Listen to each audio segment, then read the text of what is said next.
The Sunlanders by Jack London. Mandel is an obscure village on the rim of the Polar Sea. It is not large, and the people are peaceable, more peaceable even than those of the adjacent tribes. There are few men in Mandel, and many women, wherefore a wholesome and necessary polygamy is in practice. The women bear children with ardor, and the birth of a manchild is hailed with acclamation. Then there is Obwak, whose head rests always on one shoulder, as though at some time the neck had become very tired and refused forevermore its wonted duty. The cause of all these things, the peaceableness and the polygamy and the tired neck of Obwak, goes back among the years to the time when the schooner Search dropped anchor in Mandel Bay, and when Tai, chief man of the tribe, conceived a scheme of sudden wealth. To this day, the story of things that happened is remembered and spoken of with bated breath by the people of Mandel, who are cousins to the hungry folk who live in the West. Children draw closer when the tale is told, and marvel sagely to themselves at the madness of those who might have been their forebears had they not provoked the Sunlanders and come to bitter ends.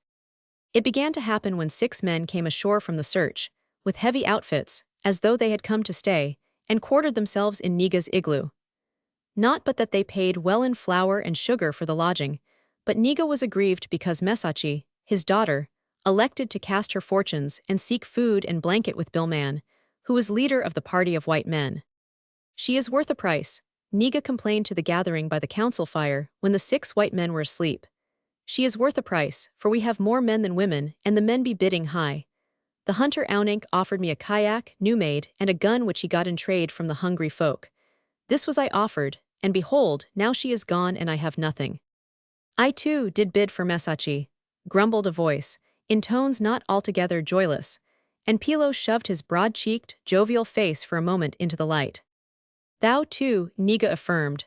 And there were others. Why is there such a restlessness upon the Sunlanders? He demanded petulantly. Why do they not stay at home? The snow people do not wander to the lands of the Sunlanders. Better were it to ask why they come, cried a voice from the darkness, and Obwak pushed his way to the front. Aye, why they come, clamored many voices, and Obwak waved his hand for silence. Men do not dig in the ground for nothing, he began. And I have it in mind of the whale people, who are likewise Sunlanders, and who lost their ship in the ice. You all remember the whale people, who came to us in their broken boats, and who went away into the south with dogs and sleds when the frost arrived and snow covered the land. And you remember, while they waited for the frost, that 1 man of them dug in the ground, and then 2 men and 3, and then all men of them, with great excitement and much disturbance. What they dug out of the ground we do not know, for they drove us away so we could not see. But afterward, when they were gone, we looked and found nothing. Yet there be much ground, and they did not dig at all. I Obwak, I, cried the people in admiration. Wherefore I have it in mind, he concluded, that one Sunlander tells another, and that these Sunlanders have been so told and are come to dig in the ground. But how can it be that Billman speaks our tongue? Demanded a little weazened old hunter, Billman, upon whom never before our eyes have rested. Billman has been other times in the snow lands, Obwak answered. Else would he not speak the speech of the bear people, which is like the speech of the hungry folk, which is very like the speech of the Mandels. For there have been many Sunlanders among the bear people, few among the hungry folk, and none at all among the Mandels, save the whale people and those who sleep now in the igloo of Niga. Their sugar is very good, Niga commented, and their flour. They have great wealth, Aunink added. Yesterday I was to their ship, and beheld most cunning tools of iron, and knives, and guns, and flour, and sugar, and strange foods without end. It is so, brothers. Tai stood up and exulted inwardly at the respect and silence his people accorded him. They be very rich, these Sunlanders. Also they be fools, for behold, they come among us boldly, blindly, and without thought for all of their great wealth. Even now they snore, and we are many and unafraid. Mayhap they, too, are unafraid, being great fighters, the weazened little old hunter objected. But Tai scowled upon him. Nay, it would not seem so. They live to the south, under the path of the sun, and are soft as their dogs are soft. You remember the dog of the whale people? Our dogs ate him the 2nd day, for he was soft and could not fight. The sun is warm and life easy in the sun lands, and the men are as women, and the women as children. Heads nodded in approval, and the women craned their necks to listen. It is said they are good to their women, who do little work. Tittered Likita, a broad-hipped, healthy young woman, daughter to Tai himself. Thou wouldst follow the feet of Mesachi, eh? He cried angrily. Then he turned swiftly to the tribesmen. Look you, brothers, this is the way of the Sunlanders. They have eyes for our women and take them one by one. As Mesachi has gone, cheating Niga of her price, so will Likita go, so will they all go, and we be cheated. I have talked with a hunter from the bear people, and I know. There be hungry folk among us, let them speak if my words be true. The 6 hunters of the hungry folk attested the truth and fell each to telling his neighbor of the Sunlanders and their ways. There were mutterings from the younger men, who had wives to seek, and from the older men, who had daughters to fetch prices, and a low hum of rage rose higher and clearer. They are very rich, and have cunning tools of iron and knives and guns without end. Tai suggested craftily, his dream of sudden wealth beginning to take shape. I shall take the gun of Billman for myself, Abwak suddenly proclaimed. Nay, it shall be mine, shouted Niga, for there is the price of Mesachi to be reckoned. Peace, O brothers. Tai swept the assembly with his hands. Let the women and children go to their igloos. This is the talk of men, let it be for the ears of men. There be guns in plenty for all, he said when the women had unwillingly withdrawn. I doubt not there will be 2 guns for each man, without thought of the flour and sugar and other things. And it is easy. The 6 Sunlanders in Niga's igloo will we kill tonight while they sleep. Tomorrow will we go in peace to the ship to trade, and there, when the time favors, kill all their brothers. And tomorrow night there shall be feasting and merriment and division of wealth. And the least man shall possess more than did ever the greatest before.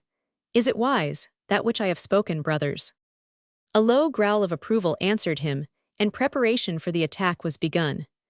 The 6 hungry folk, as became members of a wealthier tribe, were armed with rifles and plenteously supplied with ammunition. But it was only here and there that a Mandel possessed a gun, many of which were broken, and there was a general slackness of powder and shells.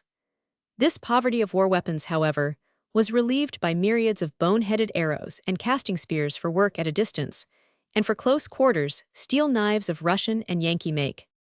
Let there be no noise, Tai finally instructed, but be there many on every side of the igloo and close so that the Sunlanders may not break through. Then do you, Niga, with 6 of the young men behind, crawl in to where they sleep. Take no guns, which be prone to go off at unexpected times, but put the strength of your arms into the knives. And be it understood that no harm befall Mesachi, who is worth a price, Niga whispered hoarsely. Flat upon the ground, the small army consented on the igloo, and behind, deliciously expectant, crouched many women and children, come out to witness the murder. The brief August night was passing, and in the gray of dawn could be dimly discerned the creeping forms of Niga and the young men. Without pause, on hands and knees, they entered the long passageway and disappeared. Tai rose up and rubbed his hands. All was going well. Head after head in the big circle lifted and waited. Each man pictured the scene according to his nature, the sleeping men, the plunge of the knives, and the sudden death in the dark. A loud hail in the voice of a Sunlander rent the silence, and a shot rang out. Then an uproar broke loose inside the igloo. Without premeditation, the circle swept forward into the passageway. On the inside, 6 repeating rifles began to chatter, and the Mandels, jammed in the confined space, were powerless. Those at the front strove madly to retreat from the fire-spitting guns in their very faces, and those in the rear pressed as madly forward to the attack. The bullets from the big 45-90s drove through 6 men at a shot, and the passageway, gorged with surging, helpless men, became a shambles. The rifles, pumped without aim into the mass, withered it away like a machine gun, and against that steady stream of death no man could advance. Never was there the like, panted one of the hungry folk. I did but look in, and the dead were piled like seals on the ice after a killing. Did I not say, mayhap, they were fighters? Cackled the weazened old hunter. It was to be expected, Abwak answered stoutly. We fought in a trap of our making. O ye fools, Tai chided. Ye sons of fools, it was not planned, this thing ye have done. To Niga and the 6 young men only was it given to go inside. My cunning is superior to the cunning of the Sunlanders, but ye take away its edge, and rob me of its strength, and make it worse than no cunning at all. No one made reply, and all eyes centered on the igloo, which loomed vague and monstrous against the clear northeast sky. Through a hole in the roof, the smoke from the rifles curled slowly upward in the pulseless air, and now and again, a wounded man crawled painfully through the gray. Let each ask of his neighbor for Niga and the 6 young men. Tai commanded. And after a time the answer came back, Niga and the 6 young men are not. And many more are not, wailed a woman to the rear. The more wealth for those who are left, Tai grimly consoled. Then, turning to Obwak, he said, Go thou, and gather together many sealskins filled with oil. Let the hunters empty them on the outside wood of the igloo and of the passage, and let them put fire to it ere the Sunlanders make holes in the igloo for their guns. Even as he spoke, a hole appeared in the dirt plastered between the logs, a rifle muzzle protruded, and one of the hungry folk clapped hand to his side and leaped in the air. A second shot, through the lungs, brought him to the ground. Tai and the rest scattered to either side, out of direct range, and Obwak hastened the men forward with the skins of oil. Avoiding the loopholes, which were making on every side of the igloo, they emptied the skins on the dry drift logs brought down by the Mandel River from the treelands to the south. Aunank ran forward with a blazing brand, and the flames leaped upward. Many minutes passed, without sign, and they held their weapons ready as the fire gained headway. Tai rubbed his hands gleefully as the dry structure burned and crackled. Now we have them, brothers, in the trap. And no one may gainsay me the gun of Billman, Obwak announced. Save Billman, squeaked the old hunter, for behold he cometh now. Covered with a singed and blackened blanket, the big white man leaped out of the blazing entrance, and on his heels, likewise shielded, came Mesachi and the 5 other Sunlanders. The hungry folk tried to check the rush with an ill-directed volley, while the Mandels hurled in a cloud of spears and arrows. But the Sunlanders cast their flaming blankets from them as they ran, and it was seen that each bore on his shoulders a small pack of ammunition. Of all their possessions, they had chosen to save that. Running swiftly and with purpose, they broke the circle and headed directly for the great cliff, which towered blackly in the brightening day a half-mile to the rear of the village. But Tai knelt on one knee and lined the sights of his rifle on the rearmost Sunlander. A great shout went up when he pulled the trigger, and the man fell forward, struggled partly up and fell again. Without regard for the rain of arrows, another Sunlander ran back, bent over him, and lifted him across his shoulders. But the Mandel spearmen were crowding up into closer range, and a strong cast transfixed the wounded man. He cried out and became swiftly limp as his comrade lowered him to the ground. In the meanwhile, Billman and the 3 others had made a stand, and were driving a leaden hail into the advancing spearmen. The 5th Sunlander bent over his stricken fellow, felt the heart, and then coolly cut the straps of the pack, and stood up with the ammunition and extra gun. Now is he a fool, cried Tai, leaping high as he ran forward to clear the squirming body of one of the hungry folk. His own rifle was clogged so that he could not use it, and he called out for someone to spear the Sunlander, who had turned and was running for safety under the protecting fire. The little old hunter poised his spear on the throwing stick, swept his arm back as he ran, and delivered the cast. By the body of the wolf, say I, it was a good throw. Tai praised, as the fleeing man pitched forward, the spear standing upright between his shoulders and swaying slowly forward and back. The little weazened old man coughed and sat down. A streak of red showed on his lips and welled into a thick stream. He coughed again, and a strange whistling came and went with his breath. They too are unafraid, being great fighters, he wheezed, pawing aimlessly with his hands. And behold, Billman comes now. Tai glanced up. 4 Mandels and one of the hungry folk had rushed upon the fallen man and were spearing him from his knees back to the earth. In the twinkling of an eye, Tai saw 4 of them cut down by the bullets of the Sunlanders. The 5th, as yet unhurt, seized the 2 rifles, but as he stood up to make off he was whirled almost completely around by the impact of a bullet in the arm, steadied by a second, and overthrown by the shock of a third. A moment later and Billman was on the spot, cutting the pack straps and picking up the guns. This Tai saw and his own people falling as they straggled forward, and he was aware of a quick doubt, and resolved to lie where he was and see more. For some unaccountable reason, Mesachi was running back to Billman, but before she could reach him, Tai saw Pilo run out and throw arms about her. He essayed to sling her across his shoulder, but she grappled with him, tearing and scratching at his face. Then she tripped him, and the pair fell heavily. When they regained their feet, Pilo had shifted his grip so that one arm was passed under her chin, the wrist pressing into her throat and strangling her. He buried his face in her breast, taking the blows of her hands on his thick mat of hair, and began slowly to force her off the field. Then it was, retreating with the weapons of his fallen comrades, that Billman came upon them. As Mesachi saw him, she twirled the victim around and held him steady. Billman swung the rifle in his right hand, and hardly easing his stride, delivered the blow. Tai saw Pilo drive to the earth as smote by a falling star, and the Sunlander and Niga's daughter fleeing side by side.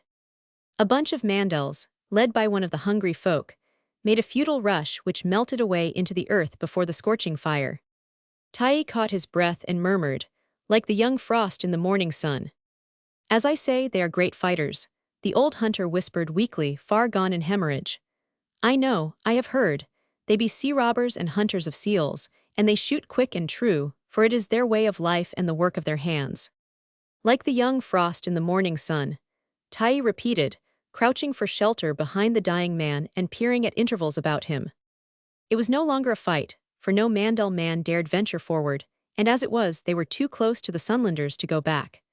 3 tried it, scattering and scurrying like rabbits, but one came down with a broken leg, another was shot through the body, and the third, twisting and dodging, fell on the edge of the village.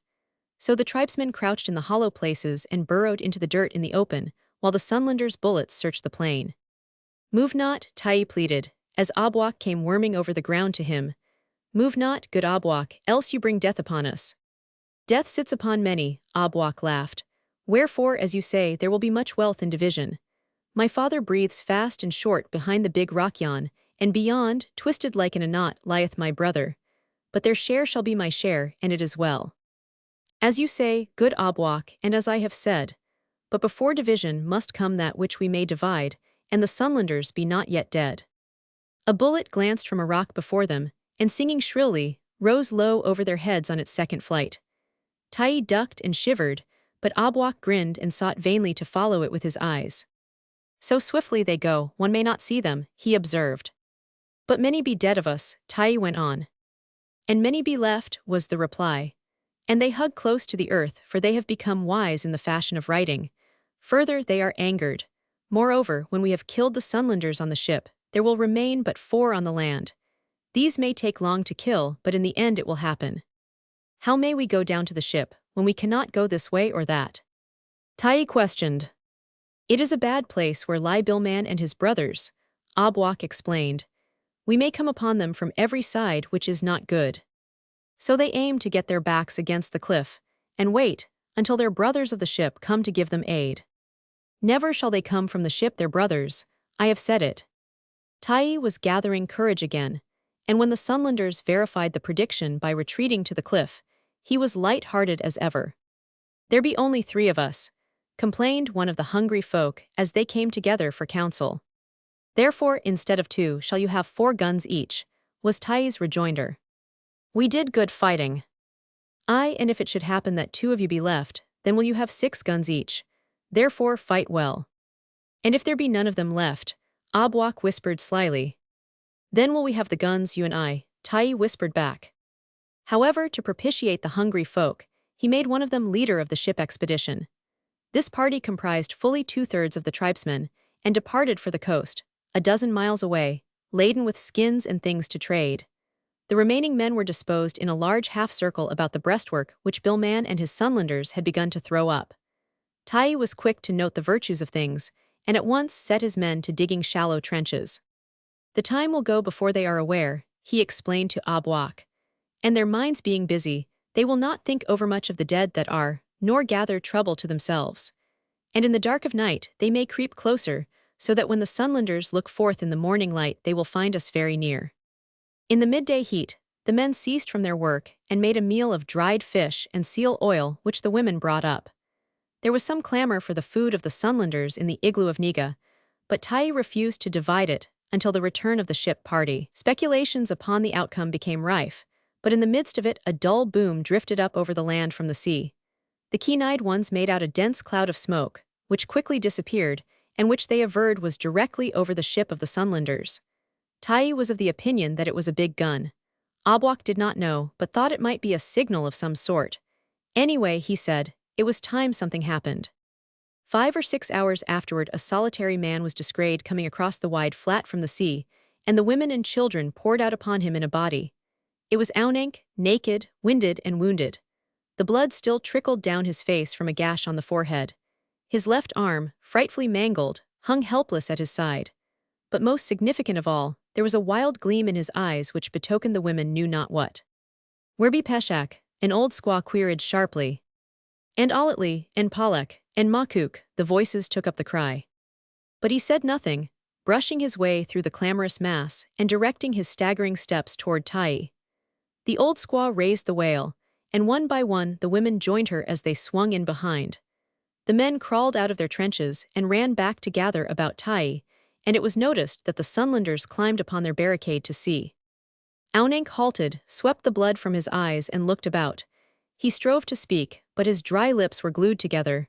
Likita fetched him water, and he grunted and drank again. "Was it a fight?" Tai demanded finally. "A good fight." "Ho ho ho," so suddenly and so fiercely did Aunank laugh that every voice hushed. "Never was there such a fight. So I say, I Aunank, fighter before a time of beasts and men. And ere I forget, let me speak fat words and wise. By fighting will the Sunlanders teach us Mandel folk how to fight, and if we fight long enough we shall be great fighters, even as the Sunlanders, or else we shall be dead. Ho ho ho, it was a fight. Where be thy brothers?" Tai shook him till he shrieked from the pain of his hurts. Aunank sobered. "My brothers they are not." "And Pomli," cried one of the two hungry folk, "Pomli, the son of my mother." "Pomli is not," Aunank answered in a monotonous voice. "And the Sunlanders, from Abwak." "The Sunlanders are not." "Then the ship of the Sunlanders, and the wealth and guns and things?" Tai demanded. "Neither the ship of the Sunlanders nor the wealth and guns and things," was the unvarying response. "All or not, nothing is, I only am." "And thou art a fool." "It may be so," Aunank answered unruffled. "I have seen that which would well make me a fool." Tai held his tongue, and all waited till it should please Aunank to tell the story in his own way. "We took no guns, O Tai," he at last began. "No guns, my brothers, only knives and hunting bows and spears. And in twos and threes in our kayaks we came to the ship. They were glad to see us, the Sunlanders, and we spread our skins and they brought out their articles of trade and everything was well. And Pomli waited till the sun was well overhead and they sat at meat, when he gave the cry and we fell upon them. Never was there such a fight and never such fighters. Half did we kill in the quickness of surprise, but the half that was left became as devils, and they multiplied themselves and everywhere they fought like devils. 3 put their backs against the mast of the ship, and we ringed them with our dead before they died. And some got guns and shot with both eyes wide open and very quick and sure. And one got a big gun, from which at one time he shot many small bullets. And so, behold." Aunank pointed to his ear, neatly pierced by a buckshot. "But I, Aunank, drove my spear through his back from behind. And in such fashion, one way and another, did we kill them all save the head man. And him we were about, many of us, and he was alone, when he made a great cry and broke through us, 5 or 6 dragging upon him, and ran down inside the ship. And then when the wealth of the ship was ours, and only the head man down below whom we would kill presently, why then there was a sound as of all the guns in the world, a mighty sound. And like a bird I rose up in the air, and the living Mandel folk, and the dead Sunlanders, the little kayaks, the big ship, the guns, the wealth, everything rose up in the air. So I say, I, Aunank, who tell the tale, am the only one left." A great silence fell upon the assemblage. Tai looked at Abwak with awestruck eyes, but forbore to speak. Even the women were too stunned to wail the dead. Aunank looked about him with pride. "I only am left," he repeated. But at that instant, a rifle cracked from Billman's barricade, and there was a sharp spat and thud on the chest of Aunank. He swayed backward and came forward again, a look of startled surprise on his face. He gasped, and his lips writhed in a grim smile. There was a shrinking together of the shoulders and a bending of the knees. He shook himself as might a drowsing man and straightened up. But the shrinking and bending began again, and he sank down slowly, quite slowly, to the ground. It was a clean mile from the pit of the Sunlanders, and death had spanned it. A great cry of rage went up, and in it there was much of blood vengeance, much of the unreasoned ferocity of the brute. Tai and Abwak tried to hold the Mandel folk back, were thrust aside, and could only turn and watch the mad charge. But no shots came from the Sunlanders, and ere half the distance was covered many, affrighted by the mysterious silence of the pit, halted and waited. The wilder spirits bore on, and when they had cut the remaining distance in half, the pit still showed no sign of life. At 200 yards they slowed down and bunched, at 100 they stopped, a score of them, suspicious, and conferred together. Then a wreath of smoke crowned the barricade, and they scattered like a handful of pebbles thrown at random. 4 went down and 4 more, and they continued swiftly to fall, 1 and 2 at a time, till but 1 remained, and he in full flight with death singing about his ears. It was Nock, a young hunter, long-legged and tall, and he ran as never before. He skimmed across the naked open like a bird, and soared and sailed and curved from side to side. The rifles in the pit rang out in solid volley. They flooded in ragged sequence. And still Nock rose and dipped and rose again unharmed. There was a lull in the firing, as though the Sunlanders had given over, and Nock curved less and less in his flight till he darted straight forward at every leap. And then, as he leaped cleanly and well, one lone rifle barked from the pit, and he doubled up in midair, struck the ground in a ball, and like a ball bounced from the impact, and came down in a broken heap. Who so swift as the swift-winged lead? Obwalk pondered.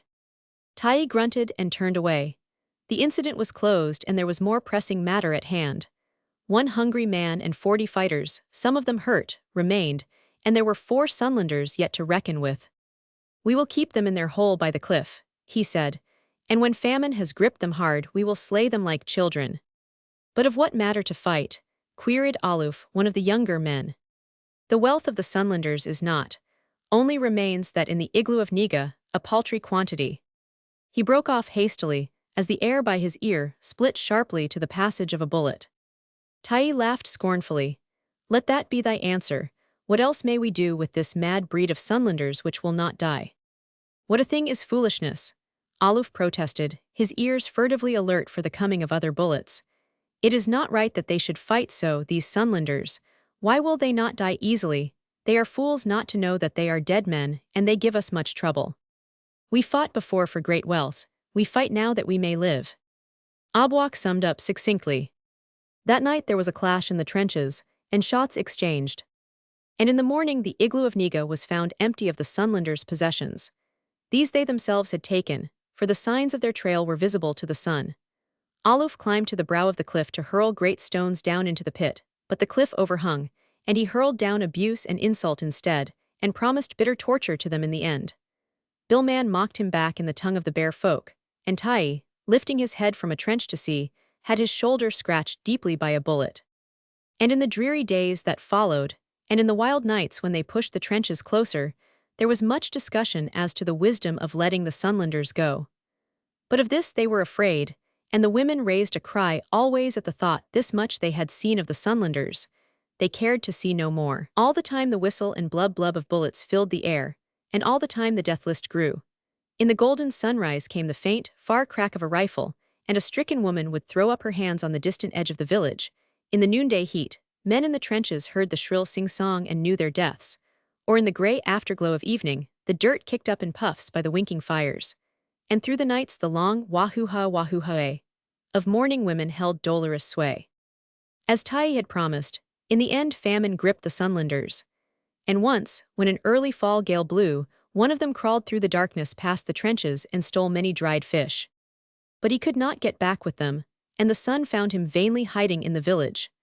So he fought the great fight by himself, and in a narrow ring of Mandel folk shot 4 with his revolver, and ere they could lay hands on him for the torture, turned it on himself and died. This threw a gloom upon the people. Aluf put the question, if one man dies so hard, how hard will die the 3 who yet are left? Then Mesachi stood up on the barricade, and called in by name 3 dogs which had wandered close, Meat and Life, which set back the day of reckoning and put despair in the hearts of the Mandel folk. And on the head of Mesachi were showered the curses of a generation. The days dragged by. The sun hurried south, the nights grew long and longer, and there was a touch of frost in the air. And still the Sunlanders held the pit. Hearts were breaking under the unending strain, and Tai thought hard and deep. Then he sent forth word that all the skins and hides of all the tribe be collected. These he had made into huge cylindrical bales, and behind each bale he placed a man. When the word was given the brief day was almost spent, and it was slow work and tedious, rolling the big bales forward foot by foot. The bullets of the Sunlanders blubbed and thudded against them, but could not go through, and the men howled their delight, but the dark was at hand. And Tai, secure of success, called the bales back to the trenches.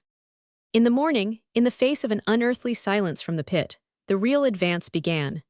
At first with large intervals between, the bales slowly converged as the circle drew in. At 100 yards they were quite close together, so that Tai's order to halt was passed along in whispers. The pit showed no sign of life. They watched long and sharply, but nothing stirred. The advance was taken up and the maneuver repeated at 50 yards. Still no sign nor sound. Tai shook his head, and even Obwak was dubious. But the order was given to go on, and go on they did, till bale touched bale and a solid rampart of skin and hide bowed out from the cliff about the pit and back to the cliff again. Tai looked back and saw the women and children clustering blackly in the deserted trenches. He looked ahead at the silent pit. The men were wriggling nervously, and he ordered every second bale forward. This double line advanced till bale touched bale as before. Then Obwak of his own will pushed one bale forward alone. When it touched the barricade, he waited a long while. After that he tossed unresponsive rocks over into the pit, and finally, with great care, stood up and peered in. A carpet of empty cartridges, a few white-picked dog bones, and a soggy place where water dripped from a crevice met his eyes. That was all. The Sunlanders were gone. There were murmurings of witchcraft, vague complaints, dark looks which foreshadowed to Tai dread things which yet might come to pass, and he breathed easier when Obwak took up the trail along the base of the cliff. "The cave," Tai cried. "They foresaw my wisdom of the skin bales and fled away into the cave." The cliff was honeycombed with a labyrinth of subterranean passages, which found vent in an opening midway between the pit and where the trench tapped the wall. Thither, and with many exclamations, the tribesmen followed Obwak, and arrived, they saw plainly where the Sunlanders had climbed to the mouth, 20 and odd feet above. "Now the thing is done," Tai said, rubbing his hands. "Let word go forth that rejoicing be made, for they are in the trap now, these Sunlanders in the trap. The young men shall climb up, and the mouth of the cave be filled with stones, so that Billman and his brothers and Mesachi shall by famine be pinched to shadows and die cursing in the silence and dark." Cries of delight and relief greeted this, and Hauga, the last of the hungry folk, swarmed up the steep slant and drew himself, crouching, upon the lip of the opening. But as he crouched, a muffled report rushed forth, and as he clung desperately to the slippery edge, a second. His grip loosed with reluctant weakness, and he pitched down at the feet of Tai, quivered for a moment like some monstrous jelly and was still. "How should I know they were great fighters and unafraid?" Tai demanded, spurred to defense by recollection of the dark looks and vague complaints. "We were many and happy," one of the men stated baldly. Another fingered his spear with a prurient hand. But Aluf cried them cease. "Give ear, my brothers, there be another way. As a boy I chanced upon it playing along the steep. It is hidden by the rocks, and there is no reason that a man should go there, wherefore it is secret and no man knows. It is very small, and you crawl on your belly a long way, and then you are in the cave. Tonight we will so crawl, without noise, on our bellies, and come upon the Sunlanders from behind.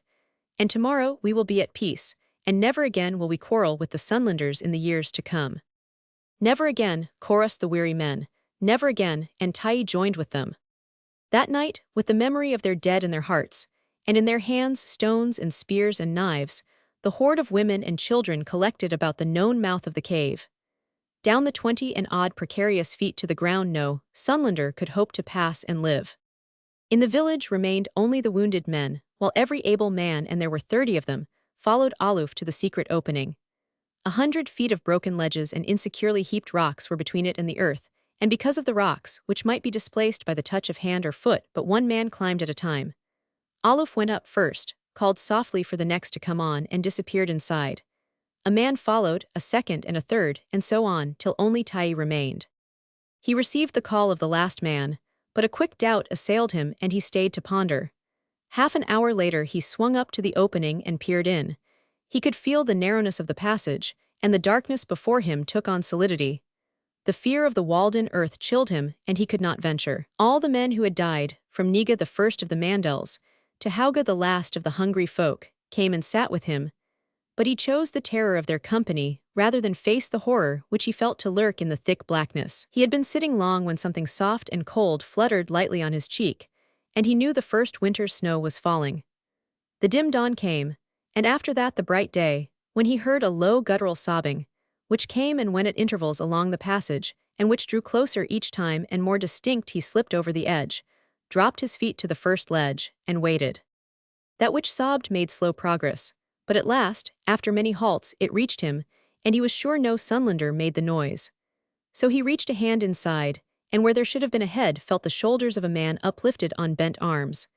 The head he found later, not erect, but hanging straight down so that the crown rested on the floor of the passage.